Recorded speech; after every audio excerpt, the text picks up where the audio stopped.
Hey, what is up, guys? This is Cache Freak Tim from CacheFreak.com, and today we're talking about GSAK, the Geocaching Swiss Army Knife.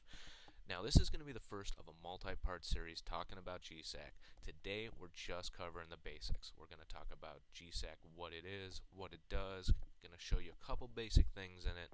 In the later tutorials, we're going to get more advanced. We're going to talk about macros, filtering, sending the information to your GPS, all kinds of stuff. But today, we're just covering the basics. Now, the one thing I want to bring up before we get into GSAK is to take full advantage of it, you really do need to have a premium membership from geocaching.com. If you don't have one, head on over to the site and sign up. It's really inexpensive. It's only $30 for a year. If you just want to try it out for a month or two, it's like $3. Also, a lot of GPSs that have come out recently. In the box, there's been a little slip of paper that on it is a code, and it gives you a free month of premium membership. So if you recently got a GPS, go ahead and check, see if you got a free month.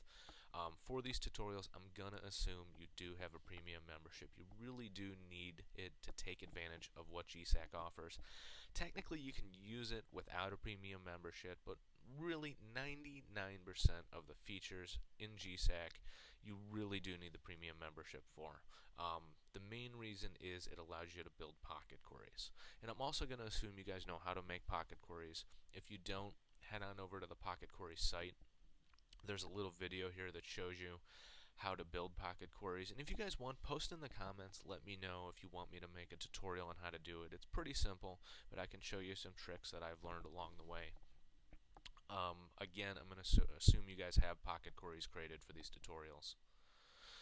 So if you do, and you're signed up for a premium membership, go ahead and head over to GSAK's website, which is gsak.net. Head on over, and about halfway down the page, you're going to see the download link. Go ahead and click it. It's going to start downloading. It's pretty small, so it shouldn't take too long to download.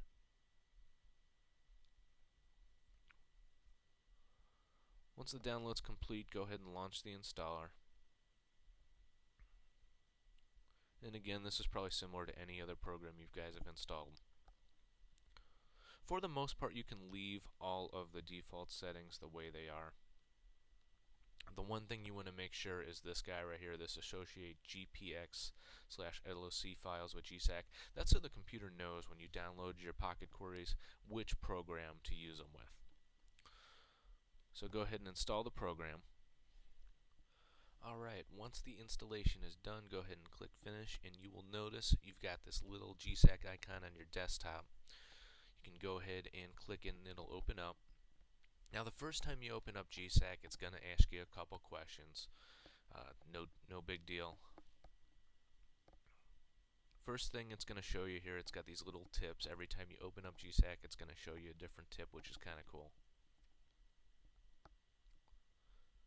Next thing it's going to ask you if you want to import some sample data. Just because we're playing around today, go ahead and click yes. It's basically going to import kind of like a fake pocket query to play around with. The next thing it's going to ask you for is your geocaching.com owner number. This is the same thing as your geocaching.com member ID. If you don't know it off the top of your head, and you probably don't, head over to the accounts section on geocaching.com. Your member ID, go ahead and copy it.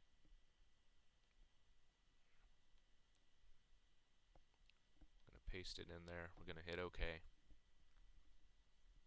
It's going to go ahead and import the sample pocket query. I'm going to go ahead and close the help here. And there it is. There's GSAK. So the first thing you'll notice is the screen is divided in two. The top portion up here, this is all of the individual geocaches that have been brought in the GPX file that was imported. You can see down here it shows you how many total have been brought in. In this case there were 50. Bottom part down here, this is going to be the information on the geocache you have selected up here. So whatever you have selected here, the information is going to pop up at the bottom. You can also notice, as you saw me do before, you can drag the screen up and down. Now the nice thing is it'll show you all the information that you would normally get on the geocaching page. It'll show you logs, it'll show you hints, and I really like the big screen maps that are shown in here. And if this isn't big enough for you, you can hit a browser button here and it'll go ahead and it'll open up the geocache in a full screen web browser and show you the map. That's really nice. That really helps you to zero in and find the geocache. Back here, back to the information brought in through our sample query. You'll see all these headings up here. When you click on one, it's going to sort all the geocaches by that heading. So you can sort by name, you can sort by GC code, you can sort by whoever found the geocache. Very simple, very straightforward. The program does a lot. It looks like a lot right now, but we're going to break it down. Again, this is just the first tutorial, just covering the basics. In the next tutorial, we're going to cover importing your own pocket queries. We're going to start manipulating the data a little bit. We're going to start filtering it, and we're going to start seeing all the cool stuff GSAK can do. So I appreciate you guys watching. If you leave me a comment, anything you like, you didn't like, head over to my website, cachefreak.com. I try to put up one post at least a day, Monday through Friday. Sometimes they're articles, sometimes they're videos. Let me know what you guys like, what you want to see in the future, and we'll go from there. Thanks for watching. Talk to you guys soon.